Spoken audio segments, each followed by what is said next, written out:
Esse é o segundo vídeo de todo um trabalho que eu estava vendo, e aí vocês vão ver no izinho o primeiro vídeo que explica, né, essa continuidade para vocês entenderem. Mas para a gente não ficar alongando tanto, porque eu não quero que esses vídeos passem de 8 minutos, que é um tempo legal para a gente, né, manter uma conversa.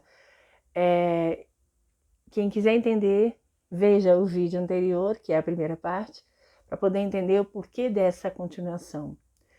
E pegando da meada, né, da onde eu parei, houve uma crise em que eu já tenho há um bom tempo, mas que está já sendo condicionada, e agora eu percebo que ela está sendo sim tratada.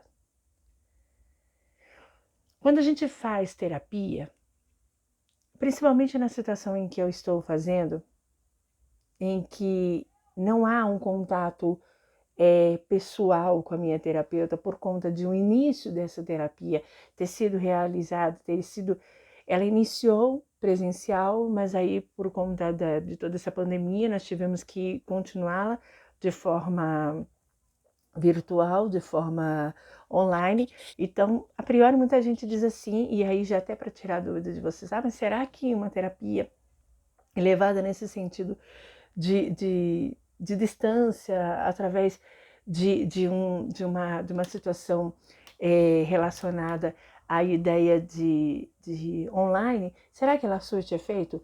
Surte muito efeito, muito efeito. Eu acredito até, não que da forma presencial não tenha sido interessante para mim, sim, foi, mas estando em casa, usando o meu celular para falar com a minha terapeuta, na minha ambientação, é muito melhor, é uma sensação muito mais agradável, a gente se sente à vontade, você pode parar a conversa um pouco e pegar um copo d'água, enfim, você fica com a roupa que você se sente mais à vontade, enfim. Então, a primeira ideia é que a terapia feita à distância, através dessa questão virtual, online, a mim deu super bem, então eu super recomendo isso. E surte efeito? Causa o mesmo efeito?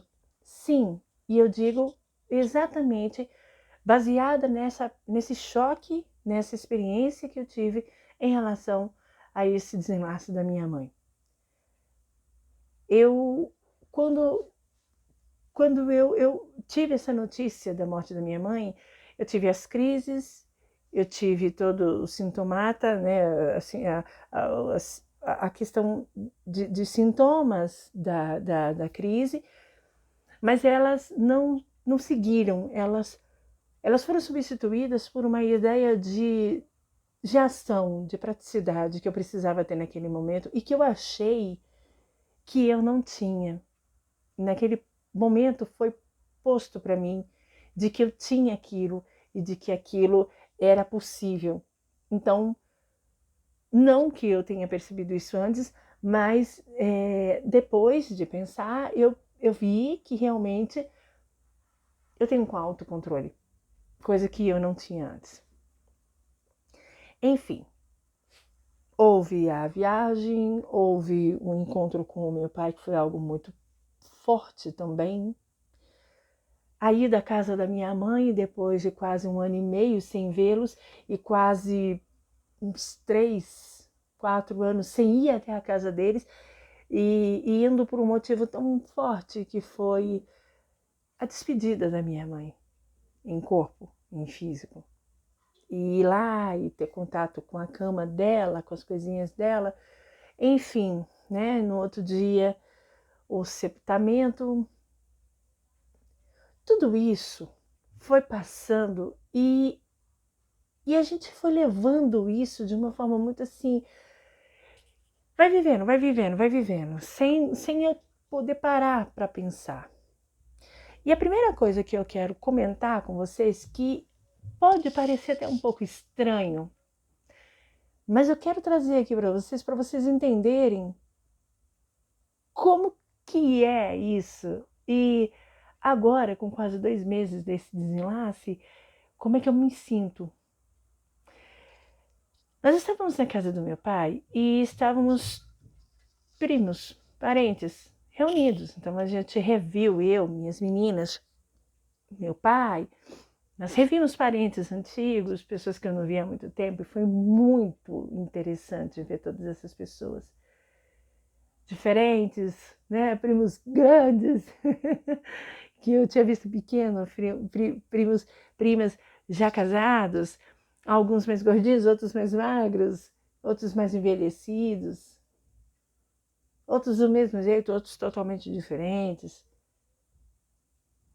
A primeira coisa que eu digo a vocês é que no velório da minha mãe, é lógico que ver a minha mãe depois de 1 ano e meio ali num caixão inerte foi muito chocante. Mas o interessante foi entender que a primeira coisa que me veio na mente é que essa era só a roupagem de Dona Emília estando na Terra. Ela não está mais aqui. E ela verdadeiramente, eu sentia que ela não estava mais ali. Era algo muito louco. O que eu posso dizer a vocês é que o que eu vi ali não tinha nada a ver com o que era a minha mãe. Aquela não era uma representação da minha mãe. Aquilo era só uma roupa que ela usou. Mas ela em si não estava mais. Então me dava uma sensação de harmonia, de calma, em que eu podia curtir em rever a minha família sem tanto pesar. É lógico que no velório houve os momentos em que, principalmente na hora que a gente vai fazer as orações, fechar o caixão, descer a sepultura, aquilo é muito forte. Mas o tempo todo vinha na minha mente assim, ela não está mais aqui. O que está é o corpo. Então o que eu não vou ver mais é esse corpo. O que eu não vou sentir mais é o cheiro, o odor do corpo. Eu não vou ver mais o cabelo, que faz parte do corpo, do físico. Mas ela, como essência, como o ser que me trouxe à Terra e quem verdadeiramente ela era, não era mais ali, não estava mais ali. E aquilo para mim era muito nítido. Então me dava uma paz muito grande. O choro era por conta da não mais presença, da ausência da presença física. Porque foram 46 anos com essa mulher. Foi ela que me pôs no mundo. Mas eu não sentia tanta dor como quando as pessoas dizem, perdi minha mãe. Não, eu não perdi minha mãe. Eu não perdi minha mãe. A minha mãe só mudou de endereço. A minha mãe está numa outra dimensão. Acredito que naquele momento, de todo aquele pesar, ela não estava ali. Eu acredito que os bons anjos, os bons espíritos não a deixaram por questão até mesmo dela sentir, sofrer. Mas ela verdadeiramente não estava mais ali. Essa foi verdadeiramente a sensação que eu tive. E você? Já teve essa sensação de perder alguém e sentir isso?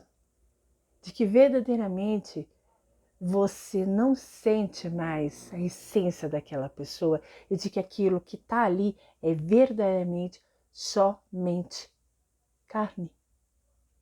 Deixe os seus comentários. A gente vai dar sequência nesses vídeos. Eu estava achando que em 2 ia dar certo, mas não vai.